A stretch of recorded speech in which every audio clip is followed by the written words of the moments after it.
개인 자산 약 3조 5천억 원으로 미국 F경제전문지에서 뽑은 세계 100대 부자의 이름을 올린 사업가가 있습니다. 현재 미용업계 최고 브랜드 창업자로 일컫는 존 폴 디조리아. 그런데 말입니다. 이 세계적인 부호의 대반전 과거. 거리를 전전하던 노숙자였다고 합니다. 그의 인생사 정말 롤러코스터 그 자체인데요. 가난한 이민자 출신의 가정에서 태어난 존 폴 디조리아는 결혼 후 가족 부양을 위해서 청소부, 주유소 직원, 방문 판매원 등 돈 되는 일이라면 아주 악착같이 매달렸습니다. 그런데 가난이 지겨웠던 아내는 아들을 두고 몇 달치 집세와 전 재산이었던 차를 갖고 사라졌습니다. 아이고. 그 길로 디조리아는 2살 난 아들을 데리고 길거리를 전전하는 노숙자 신세로 전락. 어찌 보면 탈출구 없는 인생의 최하점을 찍은 상황이었죠. 하지만 학벌 때문에 취업길이 탁탁 막히던 상황에서 한 지인의 소개로 헤어 케어 제품 회사 레드비의 영업사원으로 취직을 했습니다. 자, 이때부터 그가 그간 여러 직업군에서 쌓은 능력이 빛을 발해서 단기간에 스타 세일즈맨으로 떠올랐고요. 그러던 중 그곳에서 정말 운명적인 인연을 만나게 됩니다. 플로리다에서 열린 국제 미용 대회에서 헤어드레서 폴 미첼을 만났습니다. 두 사람은 미용에 대한 뜨거운 열정으로 급격히 친해지게 됐죠. 그런데 갑자기 해고 통보를 받게 됐는데요. 해고의 이유가 황당합니다. 바로 사장보다 월급이 더 많아서였습니다. 헐, 기분 나쁘다 이거죠. 저 사장 바본데요? 직원이 저렇게까지 열심히 일해주면 완전 땡큐 그럼. 베리 마친데 저거 왜 해고를 하지? 자, 그런데 이때 디조리아는 급 친분을 쌓은 헤어드레서 폴 미첼과 함께 자신의 전 재산으로 승부수를 띄웁니다. 당시 시중에 나와 있던 헤어 제품은 기본 샴푸와 또 영양을 주는 컨디셔너 2가지였는데 두 사람은 긴 연구 끝에 최고의 품질을 가진 일명 하나로 샴푸를 탄생시킨 것이죠. 단 2년 만에 미국 최대 헤어 케어 제품 회사인 존 B 미첼 시스템을 설립. 그리고 38년이 지난 현재는 헤어 관련 제품만 100가지 이상을 출시, 무려 90여 개국에 수출하는 글로벌 그룹으로 우뚝 섰다고 합니다. 다음에 소개해드릴 인물은요.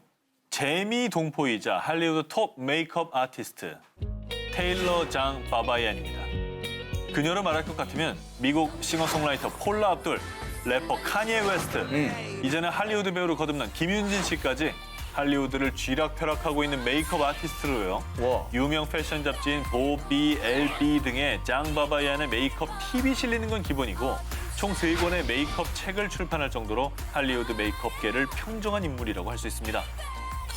자랑스럽네. 자, 그런데요. 장 바바이안의 이런 영광이 더 멋진 이유. 아주 정석대로 꽃길만 걸어온 게 아니기 때문입니다. 4살 때 미국에서 이민 생활을 시작했는데 부모님의 이혼과 가정 형편도 어려워져 어려운 학창 시절을 보냈답니다. 그래서 결국 14살이라는 어린 나이에 가출해 도넛 가게, 세탁소, 심지어 친구네 옷장에 숨어서 쪽잠을 자며 노숙 생활을 이어가던 어느 날. 주변 친구들이 마약에 빠져 생을 마감하는 모습을 보고 큰 충격을 받게 됐고 평생 이렇게 살 순 없지. 어떻게든 제대로 살아야 돼. 장장 1년 반의 노숙 생활을 마치고 다시 컴백 홈한 그녀. 종이 박스를 책상 삼아 공부를 해가며 모자란 학점을 채우고 무려 장학금까지 받으며 고등학교를 졸업하게 됩니다. 대부분 좌절할 만한 상황인데. 예, 멋지네요. 그리고 대학생이 된 뒤 학비 마련을 위해 미용실에서 아르바이트를 했는데 처음 해본 거 맞아요? 메이크업에 굉장히 재주가 있네. 장 바바이안은 그 길로 메이크업 아티스트가 되기로 결심.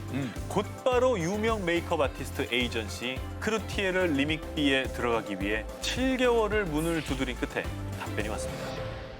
더 이상 사람이 필요 없긴 한데 뭐 경험 쌓는다 생각하고 무급이라도 한번 해볼래요?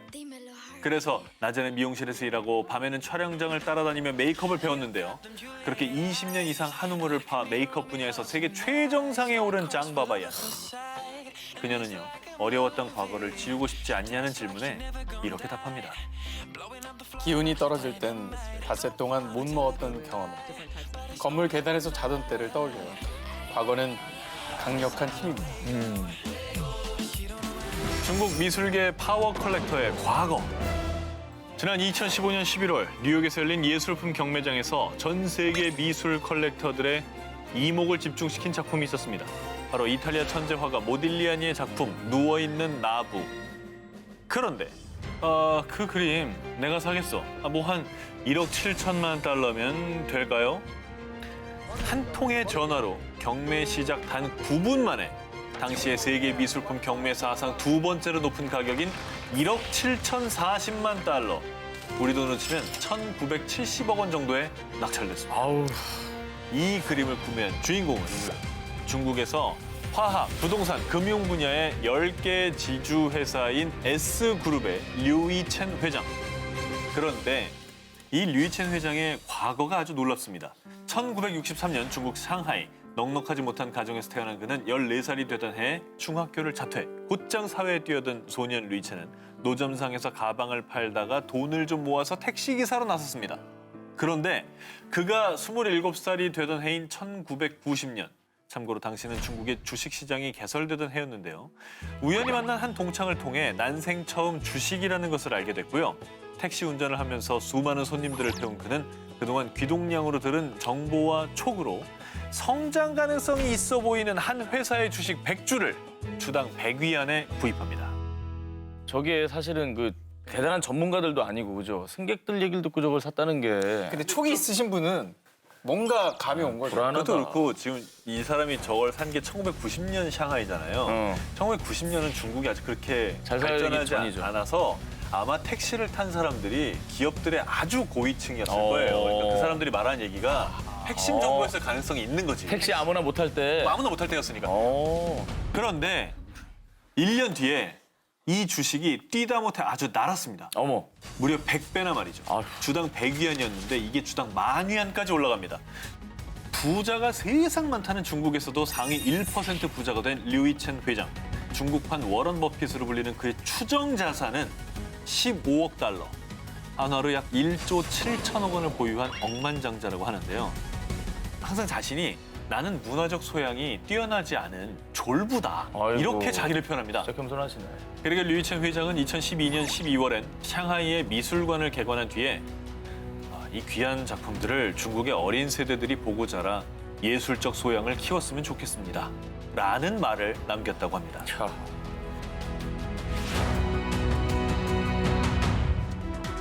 할리우드 미운 오리 새끼의 변신. 1981년 네덜란드계 아일랜드인 아버지와 아프리카계 미국인 흑인 어머니 사이에서 태어난 한 소녀. 넌 하얀 편인데 왜 너희 엄마는 까매? 정말 너희 엄마가 맞아? 피부색 때문에 어린 시절부터 따돌림을 당한 소녀. 하지만 그녀는 주변의 시선에 아랑곳 않고 어릴 때부터 배우의 꿈을 키워갔는데요. 하지만 배우의 길은 역시 쉽지 않았죠. 흑인을 연기하기는 덜 까맣고 백인을 소화하기는 덜 하얀데? 응? 이렇게 오디션장에서도 늘 차별과 소외를 당하던 그녀. 한 배역이라도 따기 위해 쪽잠을 자가며 몇 달씩 오디션장만 찾아다니기도 했다는데요. 자, 그런데 그녀가 진짜 할리우드 영화 속 배우 같은 삶을 살게 되는데요. 누구지? 누구야? 누군지 궁금하시죠? 자, 바로 영국 왕실의 새 가족인 메건 마클입니다. 자, 메건 마클이 직접 밝힌 자신의 흑역사. 매번 오디션에서 떨어지자 생계를 위해서 한 문구 잡화점에서 포장 일을 하기도 했고요. 자, 결국 꿈을 포기해야 하나 싶었을 때 꿈만 같던 캐스팅 제의가 들어왔습니다. 자, 훗날 이 작품은 그녀를 인생 역전시킨 작품이 됐는데요. 바로 2011년에 방영된 미국의 법정 드라마 슈츠. 변호사를 꿈꾸는 유능하고 매력 있는 법률 보조원 레이첼 제인 역을 맡게 된 거죠. 자, 그때가 바로 또 그녀의 인생의 변곡점을 찍는 타이밍. 해리 왕자가 드라마 슈츠의 애청자였고요. 특히나 그녀의 왕팬이었다고 합니다. 진짜? 그리고 2016년 한 지인이 소개팅을 주선했고 대박. 첫 만남부터 데스티니 첫눈에 반한 두 사람은 2016년 11월 공식적으로 열애를 인정한 거라고 합니다. 자, 그런데요. 두 사람의 결혼이 전 세계의 주목을 받은 이유. 바로 메건 마클이 영국 왕실에 입성한 첫 유색 흑인 혼혈이기 때문이랍니다. 처음이구나. 자, 그리고 더욱더 놀라운 건 영국의 한 유력 일간지에 따르면 메건 마클의 어머니 쪽 조상은 미국의 엘라베마 농장에서 목화, 솜을 따던 흑인 노예였고요. 아버지 쪽의 조상은 런던 윈저성의 하인이었다는 겁니다. 영국 왕실이 멋있네요. 멋있게 느껴지네. 영국 왕실도 확실히 변하고 있네요. 캐나다 전 총리의 인생 역전. 장 크레티엥. 3번 연속 캐나다 총리 자리에 오르는 기록을 세우며 가장 성공적인 정치인으로 평가받는 인물입니다. 하지만 그가 이런 위대한 정치인이 되기까지 정말 순탄치 않은 인생사였습니다. 장 크레티엥은 선천적으로 청각 장애인이었고요. 장애 후유증으로 왼쪽 안면 근육이 마비돼 발음도 잘 되지 않았습니다. 때문에 학교에서는 온갖 비아냥을 받으며 따돌림을 당했고요. 어머니는 입에 종일 자갈을 물려가며 교정 교육까지 했을 정도라고 합니다. 몰랐네요. 그런데요, 장 크레티엥이 진로를 고민하던 때 운명 같은 기회가 찾아오게 됩니다. 아버지를 따라 크고 작은 집회에 참석하게 되면서 정치라는 세계에 눈을 뜬 거죠. 그리고 아들아, 비록 네가 장애를 가졌지만 너도 이 세상을 변화시킬 수 있단다. 아버지의 용기 있는 말 한마디에 큰 힘을 얻은 그는 대학에서 법학을 전공, 그리고 1963년 캐나다 퀘벡 연방선거구의 하원 의원으로 선출됩니다. 그런데 캐나다 퀘벡주 출신이었던 그는 정계에 처음 진출했을 당시에 영어를 전혀 하지 못했습니다. 이걸로도 비웃음을 많이 샀다고 하는데요. 하지만 특유의 성실함과 긍정적인 마인드로 업무를 빠르게 이해해서 역대 총리들에게 신임을 톡톡히 받게 됐고요. 그 뒤 각 부처의 장관을 맡으며 나란 일에 힘썼죠. 그리고 1993년에는 비로소 당원들의 뜨거운 지지를 받아 자유당 대표로 총선에 나서게 됐습니다. 하지만 여기서 또 그를 가로막는 핸디캡. 진보 보수당이 내걸었던 광고입니다. 이것이 총리의 얼굴인가? 라는 카피와 함께 인신공격을 한 겁니다. 정책이나 그럼. 철학이나 이런 건 모르겠는데 저건 좀 치사한 거죠. 오히려 자기 표 깎아먹는 거 아니에요? 저런 광고를 했다는 거죠. 하지만 이 긍정맨 크레티엥은 전혀 흔들리지 않았고 묵묵히 자신의 진심을 전했습니다. It's true that I speak on one side of my mouth. I'm not a Tory. I don't speak on both sides of my mouth. 오, 나이스. 나이스. 나이스 일갈. 네, 참 품이 있네요. 품이 있습니다. 네. 그의 뜨거운 진심과 공약은 당의 압승을 이끌어내고 결국 총리에 당선, 그리고 총리로 당선된 후 가장 먼저 한 일은 전 정권에서 물려받은 국가 채무를 해결하는 것.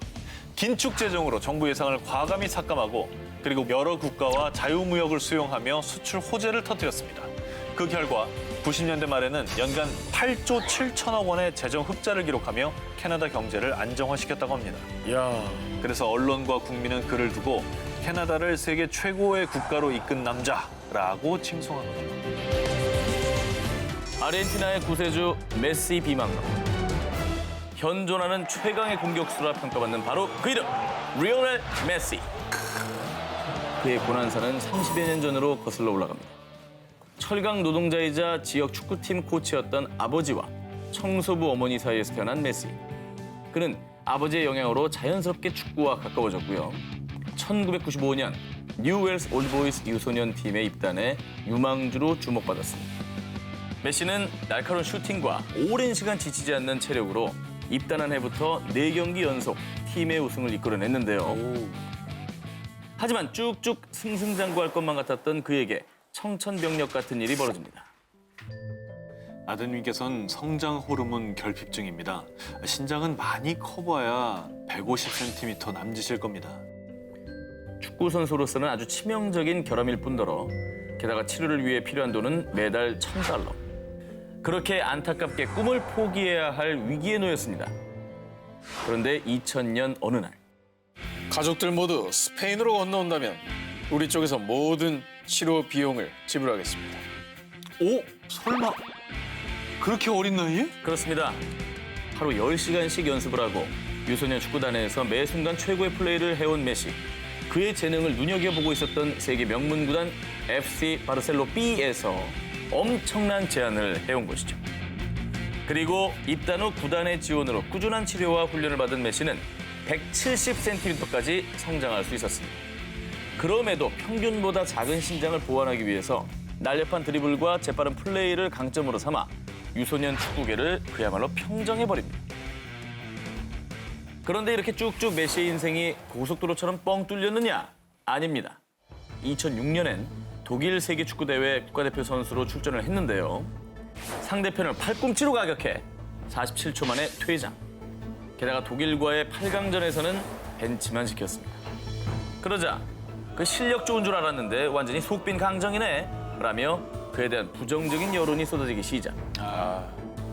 기대를 한다는 유망주 기사가 쏟아졌었는데 맞아요. 뚜껑을 열어보니까 좀 생각보다 별로여서 또 축구 기사가 세잖아요.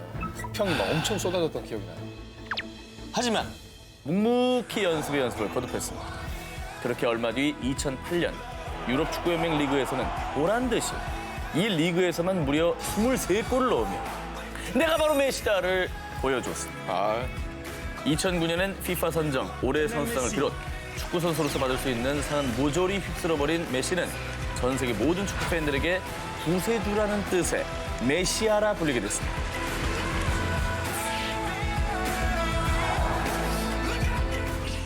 인생을 롤러코스터 파란만장 인생 49 저 전 기자의 사실상 1위 후보를 공개하겠습니다. 1976년 미국 펜실베니아주 앨런타운. 축하드립니다. 공주님이에요. 그런데 청천벽력 같은 통보를 받게 됩니다. 평생 의족을 착용하거나 휠체어에 의지해야 할 수밖에 없습니다. 종아리뼈가 없이 태어난 에이미 멀린스는 결국 첫 돌이 지나고 무릎 아래를 절단하는 대수술을 받았습니다. 그래서 늘 의족을 차고 다니고 하루도 빠짐없이 다리를 두꺼운 고무밴드로 조인 뒤 재활 운동을 받아야만 했습니다. 그런데 넌 나약하지 않아. 정말 강하고 힘이 넘치는 소녀야. 그녀를 치료한 담당 의사 한마디에 큰 감동과 힘을 받은 그녀. 정말 그때부터 마음을 확 고쳐먹었습니다. 무한 긍정 소녀로 말이죠. 이후에 의족과 한 몸이 돼서요. 자전거, 하이킹, 수영 등 모든 스포츠를 섭렵. 그러다가 그 누구도 생각지 못한 꿈을 키우게 됩니다. 바로 육상 선수가 되기로 마음을 먹은 것이죠. 더운 여름날이면 땀이 차서 의족이 빠지기 일쑤. 하지만 그녀는 육상 선수의 꿈을 향해 뛰고 또 뛰었습니다. 그리고 1996년 21살이 된 에이미 멀린스는 결국 애틀랜타 장애인 스포츠 대회에서 미국 대표로 출전했고요. 100m를 15초 77의 완주. 그리고 멀리 뛰기는 3.5m로 세계 신기록을 수립합니다. 당시 멀리 뛰기에서 그녀가 세운 세계 신기록은 지금까지도 깨지지 않고 있다. 20년이 지나는 거 무사요? 그렇죠. 이후에 대상에서 가장 아름다운 육상 선수로 불리며 세계적인 주목을 받게 된 그녀는 알렉산더 맥비 런웨이에서 의족을 신고 당당히 모델로 서기도 했고요. 와, 멋있다. 육상 선수이자 런웨이를 걷는 모델 에이미 멀린스는 어느 인터뷰에서 인류가 만든 가장 큰 역경은 정상이라는 개념이라고 밝히기도 했다고 합니다.